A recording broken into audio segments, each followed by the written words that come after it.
Pierre, la couture, ça peut ouvrir les portes de l'emploi? Complètement. Aujourd'hui, alors j'ai pas les chiffres les plus actuels, mais dans l'étude d'opportunité que j'ai faite avant d'ouvrir cette école, on estimait que sur la métropole lilloise, il y avait à peu près 600 personnes encore en poste en confection, sur un métier où il y a 5 ans, tout le monde était convaincu que ça n'existait plus en France. Et sur ces 600 personnes, donc je parle bien de purs opérateurs de confection industrielle. Je ne parle pas des modélistes, je parle pas. Donc 600 personnes juste sur la métropole lilloise.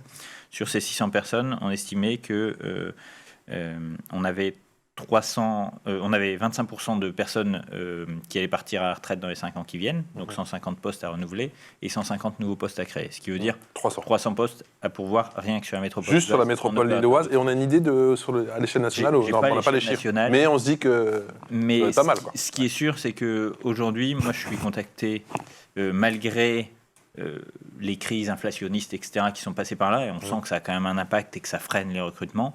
Malgré tout, je suis encore contacté au moins une fois par semaine par une entreprise qui me dit « Je viens de découvrir votre structure » ou « Je l'ai découverte, on a déjà été en lien, mais j'ai des besoins de recrutement qui s'accentuent. » La dernière, c'est du coup la semaine dernière, mail d'une entreprise qui est à Tourcoing, donc pour le coup à côté de chez nous, qui fait des tissus d'ameublement et du canapé, et qui dit voilà, on vient de prendre la décision de relocaliser une partie de notre production, donc d'accroître notre atelier de confection local.